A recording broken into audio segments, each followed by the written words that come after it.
हम लोग जिस विराट लक्ष्य को लेकर के आज एकत्रित हैं, तो आपसे निवेदन है थोड़ा कमर सीधी करके बैठे और उगते हुए सूर्य का ध्यान करते हुए महामंत्र शक्ति ही सब कुछ है और बिना शक्ति से कुछ होने वाला नहीं। और शक्ति का अवतरण कब होगा? चारों तरफ परेशानी मची थी, सब परेशान थे, सब ताई कर रहे थे, कहीं यज्ञ विध्वंस हो रहा था, कहीं गाय सताई जा रही थी, कि ब्राह्मणों का वो किया जा रहा था।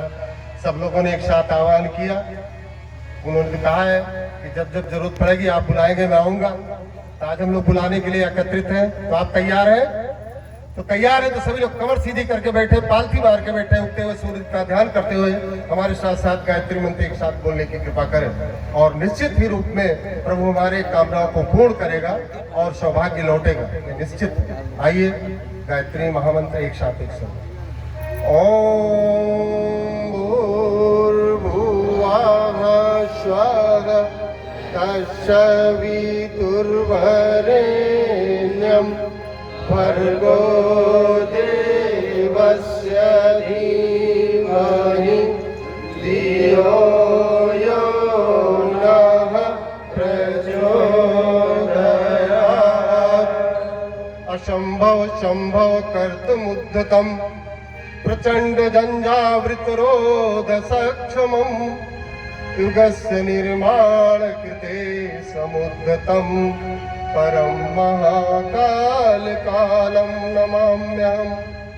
वंदे गुरुपद कृपा सिंधु नर रूप हरि महामोहतम कुंज जासु वचन रवि कर निकर। वंदे गुरुपद पदुम परागा सूरज सुभास सरिस अनुरागा।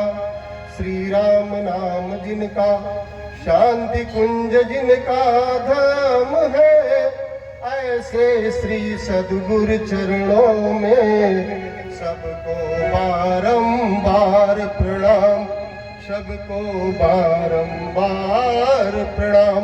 यहाँ पर उपस्थित मातृशक्ति चरण बंधन हमारे देवतुल्य भाइयों सबका सादर अभिवादन प्रणाम। और मंच पर विराजमान ऋषि सत्ता माँ गायत्री, परम पूज्य गुरुदेव वंदनीय माता जी, इनके सुख संरक्षण में आज हम 108 कुंडीय गायत्री महायज्ञ संवर्धन और साथ ही साथ महाकाल की स्थापना ऐसे लक्ष्य को लेकर के एकत्रित हुए हैं। आप बहुत सौभाग्यशाली हैं। कभी एक अवसर आया था जब हमारी माता परतंत्र थी, हमारा देश गुलाम था, और एक अवसर लगाया था, ऐसे लोगों ने आवाज लगाया और लोगों ने जब आवाज लगाया कुछ लोग निकल करके आए, कुछ लोग हंसी उड़ाने लगे। एक व्यक्ति उसी में छोटा सा था, एक नन्हा बालक था। कुछ लोगों ने तय किया, उनके माता पिता ने तय किया था कि इसको आईएएस बनाएंगे और ये आईएएस बनेगा, हमारे घर का शान बनेगा। उस बच्चे को विदेश में पढ़ाया, खूब पढ़ा लिखा और पढ़ करके इतना महान बना, इतना महान बना। जब 5 क्वेश्चन पूछे गए और 5 क्वेश्चन में ये लिखा गया कि किन्हीं 4 का उत्तर है, तो उसने ये लिखा कि 5 में से किन्हीं 4 का देख लीजिए। ऐसा प्रतिभाशाली व्यक्ति। और वो जब लौट करके आया तो ऐसे आपकी तरह आवाज सुन लिया। आवाज सुनने के बाद वो भी गांधी की झोली में समा गया और गांधी के साथ चला गया। जब गांधी के साथ वो निकला तो उसकी माँ बेहोश हो गई। उसके पिताजी भोजन नहीं किए कि मैंने बच्चे को क्या किया था, क्या पढ़ाया लिखाया था। लेकिन आप ध्यान देना, वो साधारण बालक नहीं था। डॉक्टर राजेंद्र प्रसाद जो प्रथम राष्ट्रपति हमारे देश के बने, उनके माँ पिता उनको आईएएस बनाना चाहते थे, लेकिन वो क्या बन गए? वो राष्ट्रपति बन गए। आप क्या बनना चाहते हैं? आप समझ रहे हैं मैं भूमि पूजन करने आया हूँ, गुरुदेव का कुछ काम करने आया हूँ। गुरुदेव आपको कांटे से निकाल करके, उस कीचड़ से निकाल करके आपको शिरोमणि बनाना चाहते और आपको गद्दी पर पहुंचाना चाहते। अगर आप कुछ कर पाए तो हमारा लक्ष्य ये होना चाहिए। हमारा लक्ष्य, गुरुदेव ने क्या बनाया? परिवार बनाया। गुरुदेव ने कहा कोई कह दे कि आपका गुरु कोई जानकार नहीं, मान ले। गुरुदेव ने कहा कह दे आपके गुरु को कुछ लिखना नहीं आता, मान लेना। कोई कह दे आपका गुरु किसी लायक नहीं, मान लेना। लेकिन अगर कोई ये कह दे कि आपके गुरु में प्रेम नहीं है तो मत मानना। गुरुदेव कहते हैं जब आपके झोली में आपके 7 जन्मों का मैं वादा करता हूं, एक नहीं 7 जन्मों का गुरुदेव ने लिखा। आप अखंड ज्योति उठा करके देख लीजिए, मैं 7 जन्मों को तार दूंगा, आप मेरा काम कर लो। लेकिन भाई बहनों, हमको विश्वास नहीं होता, हम फंस जाते हैं इधर उधर। मैं अभी सुन रहा था, कुछ लोग कह रहे थे गायत्री मंत्र महिलाओं को नहीं पढ़ना चाहिए, उनको नहीं पढ़ना चाहिए। लोगों ने कहा ऐसा क्यों? कहा ऐसा नहीं करेंगे तो हमारी तरफ आएंगे कैसे? अगर आप बहकावे में गए, एक सूत्र है गुरुदेव का, भ्रम के भटकावे छोड़ो, भ्रम के भटकावे छोड़ो, कुछ काम प्रभु का कर लो रे। करने वाले यूं तो करते भारी पूजा पाठ, किंतु काम की बात न करते, करते कोरी बात। अब आपको खाली माला नहीं घुमाना। गुरुदेव ने क्या कहा? आप पतन की तरफ जाइए। आप कैसे कैसे लोग पड़े हुए हैं, कहां अंधकार में पड़े हुए लोग। ये गायत्री परिवार जागरण का परिवार है, दिशा दिखाने का परिवार है। अब हमारी उम्र 100 वर्ष की हो गई है, हम शताब्दी वर्ष मना रहे हैं माता जी का। उन गिरे लोगों को, उन अनाथ लोगों को, उन पतित लोगों को सबको अधिकार दे दिया गुरुदेव ने। कहां से ला करके कहां तक खड़ा कर दिया।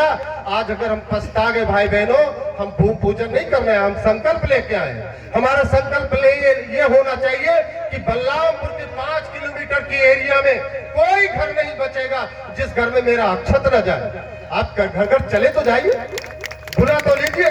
लोग आना चाहते हैं, लोग पीड़ा पतन के लिए परेशान है, उनके दुख दर्द को बांटिए। तो होता है सारे विश्व का कल्याण यज्ञ से, जल्दी प्रसन्न होते हैं भगवान यज्ञ से। अगर हमारे इस पूरे बलरामपुर को स्वर्ग बनाना है तो उसका एक ही धार है, वो है 100 शक्ति संवर्धन, 108 कुंडली गायत्री महायज्ञ। तो हम लोग कोशिश करें, अपना लक्ष्य बनाएं। बलरामपुर के 5 किलोमीटर की एरिया में कोई गांव, कोई घर, कोई व्यक्ति नहीं बचेगा जिसको हम निमंत्रित नहीं करेंगे। हमको अगर गुरुदेव का लक्ष्य है तो हमारा सोना क्या, हमारा खाना क्या, हमारा परिवार क्या। गुरुदेव ने अपने पूरे जमींदारी को बेच दिया, गुरुदेव माता जी ने अपने गहनों को बेच दिया। हम अपना 2 घंटा समय नहीं दे सकते। हम कहते हैं हम गायत्री परिवार के। गुरुदेव ने, अब मैं ज्यादा विस्तार से, समय ज्यादा नहीं है, हमारे सब परिपक्व कार्यकर्ता यहाँ बैठे हैं और गुरुदेव का आन बान शान लगा हुआ है बलरामपुर में। गुरुदेव ने कहा था जहां असंभव है वहीं संभव करके दिखाना है। जब भी असंभव पड़ा, जब भी परेशानी आई, जब भी कंटक आया, गुरुदेव सामने खड़े हो गए और गुरु ने साक्षात किया है। सबके जीवन में फलीभूत हुआ है, किसी को कहना नहीं, किसी को छुपना नहीं है। और गुरुदेव ने क्या नहीं दिया। इसलिए भाई बहनों, अब समर्पण का समय है, अब आखिरी समय है, अभी नहीं तो कभी नहीं। इसलिए 108 कुंडली गायत्री यज्ञ में लग जाइए। लक्ष्य तो हमारे पास बहुत है, योजनाएं तो बहुत है, लेकिन पहला लक्ष्य हमारा ये होना चाहिए कि हमारा भी 4 दिन का समय लग जाए। हम भी 10 घर घूम ले, हम भी 10 भाइयों को बुला ले, हम भी 10 बहनों को बुला ले। और अगर हम इसमें सफल हो गए तो हमारे भूमि पूजन भी सार्थक हो जाएगा। हम आए नहीं, अभी कुछ स्वागत के लिए छंद पढ़े जा रहे थे। मैं तो ये कहूंगा कि गुरुदेव ने ये हमको ताज पहनाया है, हम ताज पहनने वाले नहीं है। अब तक हमारा जीवन पता नहीं कैसे होता, हम कहां पड़े हुए होते। गुरुदेव ने लक्ष्य दिया है। शायद पुराने जन्म में उनके साथ हम मरजीवड़े थे, हम गोपी ग्वाल थे, हम उनके साथ पशु पक्षी थे, और तब ये अवसर मिला है जो हमको 108 कुंडली में बुलाया गया। ये हमारा सौभाग्य है। इसको बटा लीजिए, काट लीजिए। इन्हीं शब्दों के साथ मैं अपनी बात को समाप्त करूंगा और मैं आग्रह करूंगा और निवेदन करूंगा कि आप इसके लिए, इस कार्यक्रम के लिए एक समय निकालिए। आज सबसे बड़ी जरूरत समय की है। पैसा सब लोग दे देंगे, पैसा मिल जाएगा। आज हम देखते हैं लोग कहते समय नहीं है, और समय उनके लिए नहीं है, भगवान भी आपको कहेगा एक दिन समय नहीं है। क्योंकि हम आपसे अगर पूछ बैठे कोई भी जानवर ले लीजिए, कोई भी सामान ले लीजिए संसार में, अगर मर जाता है तो उसका उपयोग होता है, लेकिन मनुष्य एक ऐसा है मरने के बाद उसका कुछ उपयोग होता है? हाथी का ले लीजिए, गाय का लीजिए, बैल का लीजिए, खाले काम आ जाएगा, हड्डी काम आ जाएगी, और आपका क्या आएगा? तो आप जीते जी तो कर लीजिए, 1 घंटा समय दे दीजिए, और अब भी नहीं दे पाए तब जब यमराज घूमेंगे और यमराज करेंगे तब आप क्या करेंगे? इसलिए मैं ये निवेदन करूंगा, आज आप जरूर संकल्प लेके जाएंगे कि जो 108 कुंडी गायत्री में यज्ञ हो रहा है, ये आपकी परीक्षा है गुरुदेव के यहाँ। आप कितना नंबर पाना चाहते हैं? 5 नंबर पाना चाहते हैं कि 100%? जितना लगाएंगे उतना देंगे, क्योंकि भगवान के यहाँ तो भाई भगवान बनिया है, वो तौल करके लेगा। जितना आप दोगे उसका 100 गुना देगा। अगर आप दे नहीं पाए तो आप पाओगे नहीं। भगवान कृष्ण ने करके दिखाया। सुदामा गए और कहा पहले मुझे दो, 2 मुट्ठी खाया, 2 लोग दे दिया, तीसरा रुक्मिणी ने पकड़ लिया था, वो भी चला जाता। तो आप लगाओ इसमें 2 मुट्ठी, जो समय लगाओगे लौट के आएगा। आपसे निवेदन है अधिक से अधिक समय लगाइए, अधिक से श्रम लगाइए, जो भी हो सके इस कार्यक्रम के लिए आप करिए, क्योंकि भाई बहनों 2 महीना तो लग गया कार्यक्रम के स्थल के चयन। 2 महीने तक सिर्फ मिश्रा जी हमारे दौड़ते रहे कि यहाँ होगा, कि यहाँ होगा, वहां होगा, तय नहीं हो पाया। तय होके आया तो इंद्रदेव की कृपा हो गई। इंद्रदेव की कृपा हुई तो आज गुरुदेव की कृपा हो गई कि सब लोग एकत्रित हैं। तो अब हम लोग इतना लक्ष्य बना ले कि अभी नहीं तो कभी नहीं, ये हमारा जो 24 दिन 26 तारीख को कार्यक्रम है, 24 दिन और भी 1 दिन आज चला गया तो 23 ही दिन बचा है। 23 दिन में जितना भी हो सके जूझ करके और इसको एक चुनौती लेकर के आसमान बुलंदियों को पहुंचा दे। आपके गुरु का नाम होगा, आपकी जस कीर्ति मिलेगी। इन्हीं शब्दों के साथ आपको बहुत बहुत धन्यवाद, शुभकामना।